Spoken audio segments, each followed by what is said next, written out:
I always say this, like the one of the main reasons I think that wrestling struggles now with overall viewership is because the stories that are happening, the best angles are all happening for free on Twitter. Like the best storylines and the best angles are all because everyone's looking at the stuff on TV and going, oh, I know that's all somebody wrote that. Like I want to see what so and so said about so and so as a shoot. So it's like a lot of the time it goes back to that old less is more thing. It's better to just kind of keep your mouth shut about a lot of stuff, so that then when they hear you say something, if they don't necessarily know for sure if you're working or shooting, then it's probably the best way to work now. 1,000%. So what are you doing now? Are you working in NWA Power? Are you gonna go? I read somewhere where you had said something about that you had been offered to work in AEW, but you didn't take the offer. Why didn't you? Couldn't you have worked in both places? At that time, that Tony did not. He did not make that an option. I did that. That was the first thing I asked for. And he wanted exclusive. I mean, it was a long time ago. It was January of 2019 that Tony set up a call, and look, I appreciated it. It's nice for to be desired, right? Like, and we had a long conversation, and he trusted me, because he told me then that they had the deal with TNT, and it was starting in the fall, and all these things that ended up happening. And it's like he trusted me enough, and I respected that his professionalism in telling me all these things. And I mean, look, look, it's keeping it 100. Yeah. If the money had been right, I would have had to go. You know what I mean? Right. I would have had to be like, look, it's great to have passion. It's great to really believe in what you're doing. But ultimately, if the money was too good to be true, it was a fine offer, but not what you wanted. Let me ask you this. It was the same as what I was making. Billy bumped my money up. He bumped my money up a couple of times. Let me ask you a question. So you were negotiating. Of course, all the boys. That means I just not politically correct here. Tony Khan was the new money mark, right? You're a billionaire coming into business, right? Were you guys talking? All these guys that were getting deals and stuff. Did you know what these guys were making, and that was why you couldn't come to an agreement, or did you just went in with what your value was, and it wasn't there, or did you know what all these other guys are making? I'd heard different things thrown around, but you know how it is. It's like I always assume that it's a little bit embellished, but I've always gone in with gone into it with knowing what I want, my number, because I think if you start getting caught up in worrying about like whatever else, it doesn't get you anywhere. The reality is at the time, so that was part one, and I have to say this. I was completely transparent with everyone at the whole time. I said to Billy at the time, Tony wants to have a call with me, and he said, well, take it, because at the end of the day, we've had that conversation from the beginning where he had said, look, if WWE decide to call you and make you a big money offer at some point, I would never stand in the way of that. Take it from a guy that 80% of his career I've been in heat, okay? Fired from a lot of places and quit a lot of places. You have heat until they need you. And that's the way. It's almost like this old joke that me and Disco always do about Kevin Sullivan, the booker. Have you ever heard that? Mm-mm. Yeah. Go ahead, Disco. That Kevin Sullivan, hey, did you hear that Kevin Sullivan, that no good son of a bitch? I can't believe that son of a bitch. He buried me back in WCW. He's buried me in Florida Championship. Did you hear that Kevin has the book in Florida? Oh, hey, you got his number? There you go. That's the best. That's the Tell me that's not the boys. 100%. So, what are you going to be doing now? I mean, are you part of the? You say you're part of like the creative, axis of NWA. I mean, yeah. I when it comes to when we were doing Power, I was, I would have stuff run by me, as if somebody if they asked for my input, but it wasn't like I was sitting here doing every single thing. But Billy and I have always had an understanding that he trusts me when it comes to like my angle, like the sort of the world title angle, or for at least for the period of time that I'm the champion.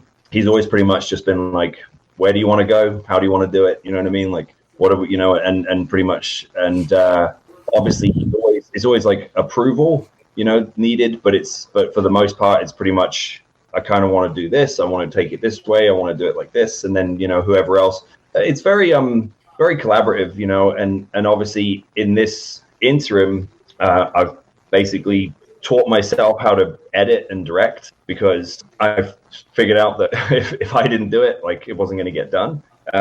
So like the title match I just did with Mike Bennett, like I produced the 10 pounds of gold piece that went along with that, which it seemed to get some pretty good reviews. But you guys, time out. It says you and Mike Bennett are going to have philosophical disagreements. You see that tweet that he made the other day, where he's talking about we need to be nice to the fans, we need to be like. Did you see that? Can't call them marks anymore, stuff like that. I did not. What do you think about that? I think I understand where he was. I understand what he was saying. Like I think he meant in the sense that like fans and wrestlers sort of, they need each other, So it's like I've always put it like this. It's a symbiotic relationship, but at some point around the sort of social media time, again, stemming from management who aren't wrestlers, who don't get that gratification of a crowd response and a sort of and the love of the audience and everything, they want credit, like they want their moment in the sun, like they want their round of applause, if it wasn't for me, none of this would happen. And it's like, we have to know who the booker is now, and we have to know who wrote this, all this stuff. And I think that what happened is, the easiest way to get to that point for those people was to sort of do a lot of this sort of flowery kind of, if it wasn't for the fans, we'd be nothing. And, you're the most important people, and like I would see, Dixie would do a lot of that stuff. And I remember saying this once, I was like, the problem is that we've spent the last 2 or 3 years telling the audience that they're the most important people on the show, and now they believe it. You know what I mean? It's like, it's a two-way street, because then you start, that's when you started to get that culture of like the audience members who think that their dollar is worth more than an average fan's dollar, because I post on message boards and I go to every single thing, and I have a DMs with the booker, or whatever. So now I'm more important. So if you piss me off, I'm going to go tell them. I remember people, like, I would get, kind of, you guys know what like the Orlando scene was like when, TNA and stuff. Like, I was in my 20s. I didn't give a shit. Like, I would go out and get fucked up and like, mess around and party and stuff. And like, some fan would like say something stupid to me, like try to get themselves over. And I would just shoot on them and be like, oh, shut the fuck up, whatever. And like, sometimes they'd be like, I'm going to tell Dixie what you said. I'd be like, go tell her. Right.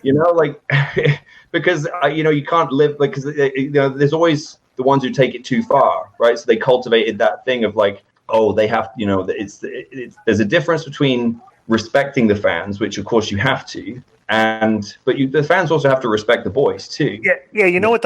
Me and Konnan disagree on this too, and I just think because of the arc of professional wrestling and where the fans have gone, it's lost a lot of viewers over the years.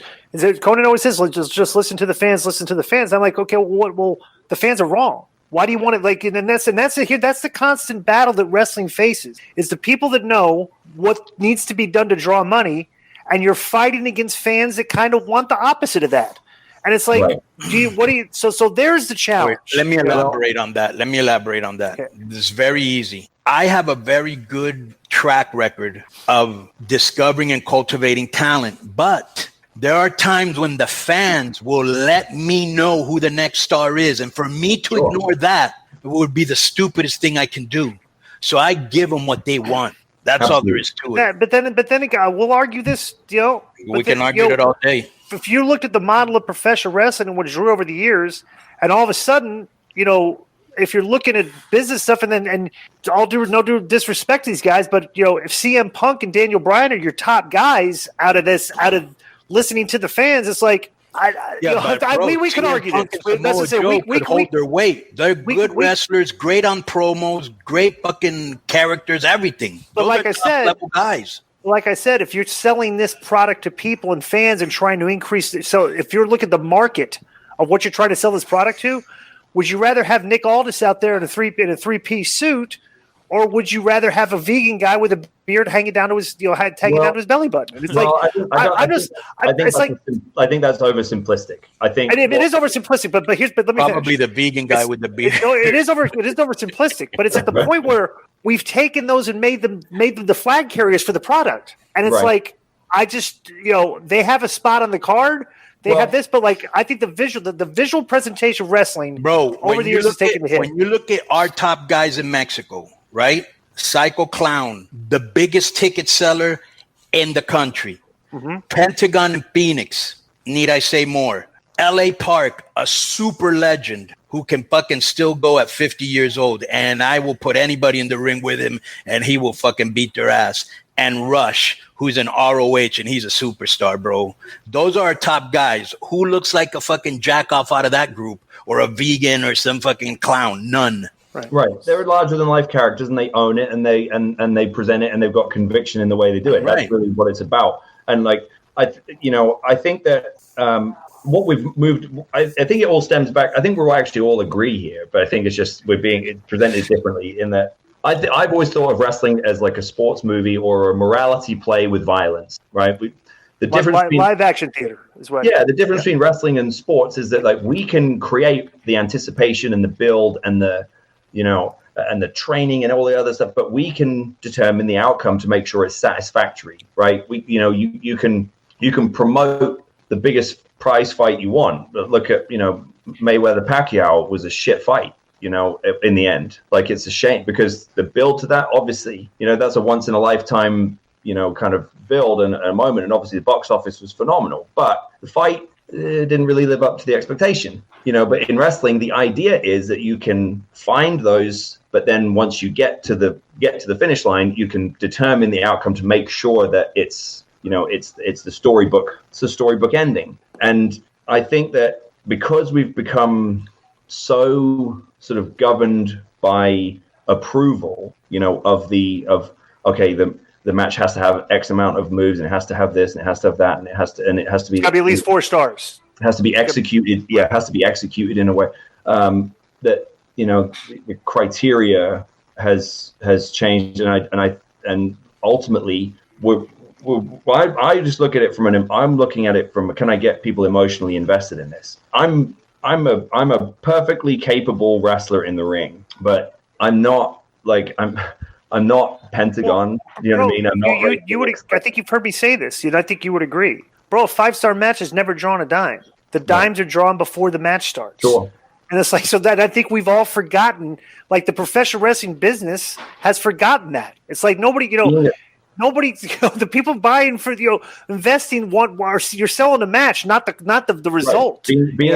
Being a good worker is being able to convince people to part with their money, and then having the ability once they get there, when the bell rings, to be able to deliver enough to make sure that they felt like they got their money's worth. Right. Exactly. And that's what UFC does so great that they learned from us, which is there's so many matches that I'm not invested in, I'm not interested in. Okay, but in UFC, they do a really good job of getting 2 personalities and you getting invested in it, and you want to see the match because you're not really sure what the result's going to be a lot of the times. You know what I'm saying? Sure. And that's one thing that they do really good. Yeah. All right.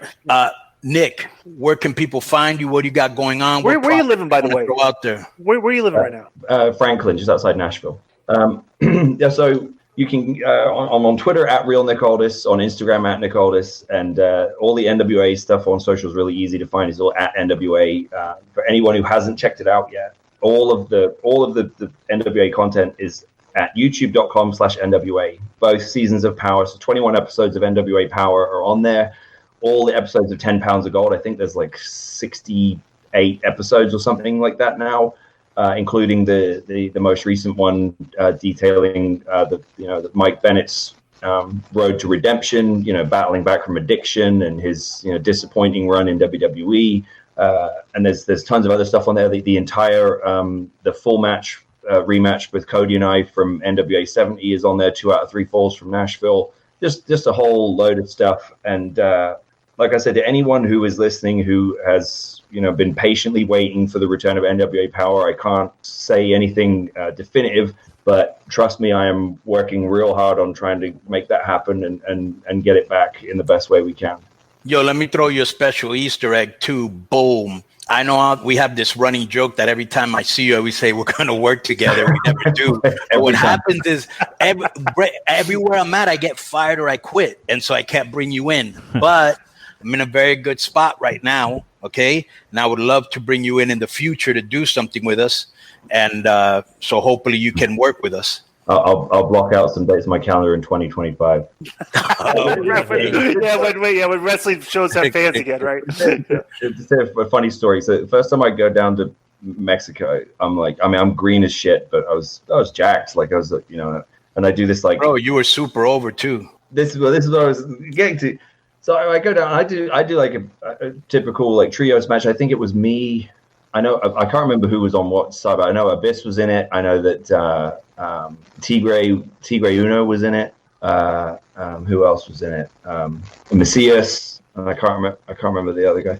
Oh, Electroshock, I think was in it. Yeah. Anyway, we did this match. It's fine, whatever. Like I'm obviously it's the first time I've ever worked down there, so I'm just kind of like, what's happening? Like, wait, like I thought we were gonna do all this stuff, and then just like all this other stuff's happening. So I'm just kind of going along with it, and it's fine. But the next time I go down, we go in the car. You probably don't remember this, Konnan, but you turn to me and you're like, bro, you got super over with the girls down here, and I'm just like, really? And he's like, oh yeah, bro, the girls down here love you, and I'm thinking like, okay, yeah, he's just like blowing smoke up my ass, whatever. And we pull up to the building. There was like 50 girls outside the building, and I just went like, wait, what is this wrestling? Like, what happened? Like I've never seen that before. Like, bro, and let me tell you something that I don't even think I told you, and I don't know if it's a coincidence or not, but when I had gone back to Impact, I said, bro, I want to bring down Nick for a long time because I know I can get him over, and I also wanted to bring another guy. I think he was from England too, this muscular guy, Rob Terry. Because nobody looked like him. He was a fucking freak. And I was like, bro, he won the Natural Olympia. Yeah, he was a freak. And you guys really got over. And I could just tell from the buzz of two guys that had never been there before.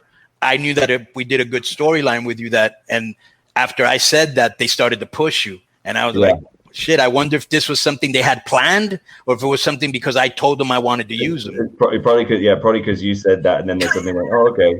I remember doing this. So I would tell this story real quick, and you can air it or not. I don't care. Go ahead. But do you remember when I came down once and I got really sick? Yes. Something fucked me up, whatever it was, right? And I'm in this like. Whatever, however long they tell you the car ride is going to be in Mexico, it's like add 2 hours. Right. Like, so like I'm saying to, I think it was. So this is what we do in Mexico. So you don't flip out. If something's like 5 hours, we'll say, oh, it's an hour and a half. So you're not thinking, oh, fuck. Yeah. Go ahead. So I'm fucking dying. I can't keep anything down. Of like, I'm just one of those like super bad food poisoning. I'm like miserable. I feel like death. And Jorge picks me up, and I'm rattling around. You remember the guy's name too, Jorge? Yeah, you're right. Yeah. And I say to him like, I'm like really fucked up, really sick. Like I said, I'm just letting you know in case I need you to pull over so I can heave or whatever. And he's like, okay, no worries. And I remember him like he gets you on like the walkie. You guys have walkie-talkies. Yeah, they were like Nextel phones. They were like and he's like speaking to you in Spanish, and then you come back. Hey, tell him to stop being a pussy. Like, did I say that? I'm like laying in the bus just dying, right? And this is a Vampiro story. So I get to the building, and I get to the point where I'm like, I don't know how I'm gonna wrestle because like I can't even stand up straight, and they're so like well equipped for people getting sick down there that like guy just shows up and he's like, okay, drop your pants. And I was just like, well, what? He like shoots me up with something. I'm assuming like B12 or something, and then gives me like these like little brown pills. And I swear to God, within like 5 minutes, I'm just like, I feel totally normal again. And you just look like, yeah, let's relax, like whatever. Konnan sends out like a young boy to like the 7-Eleven or says like, go get him some like Gatorade and like crackers, whatever, blah, blah, blah, right? And this guy goes out. And in the meantime, Vampiro shows up. And it's the first time I've ever met him. So, like, obviously these two are, like, sort of weird tension, like, circling each other, whatever. And, like, Vampiro's like, hey, man, I'm Ian. Nice to meet you, blah, blah, blah. I'm like, hey. And he's like, yeah, I heard you got sick. And I'm like, yeah, I said, but don't worry. Like, they took care of me, blah, blah, blah. And he's like, and then he's talking to me about that. And, like, the room was just like one big room, and they had these like little partitions. So where I was sitting, I could just see through the partition, like the entrance, like the door out to the back parking lot. And we're sitting there, me and Konnan are just sitting there, just like catching up. And this kid comes back with these bags, like with Gatorades and stuff in them. And I see like Vampiro go like running over to him and like stop him and like take the bags away from him and like say something like get rid of him. And I was kind of like, did he just take my Gatorade? Like, but then he goes around the back, comes like all the way around, comes through the other side, and is like, "Hey man, I got you these Gatorades. I got you these Gatorades. You know, it's important to rehydrate. I felt like you needed them. You know, don't worry, like it's on me." Blah, blah. And I'm like, we watched the whole thing, and I just look at Konnan, and he just looks at me like, unbelievable.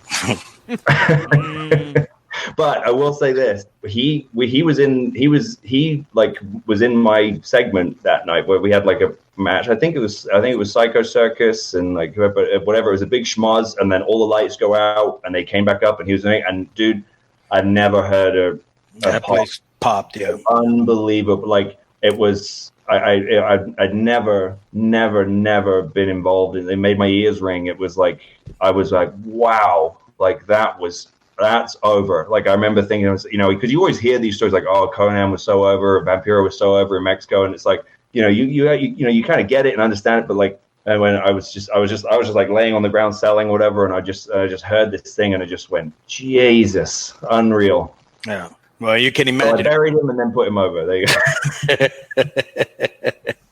That's how you work the room, boys.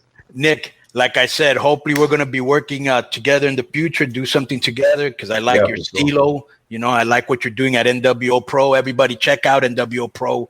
Great shows, really good stuff. Or NWA, whatever you want. Or what did I say? NWA. I'm sorry. I said NWO? Yeah. Well, you know. So check out NWA and check out my boy Nick Aldis. And Nick, I want to thank you for being on Keeping It 100. Boom.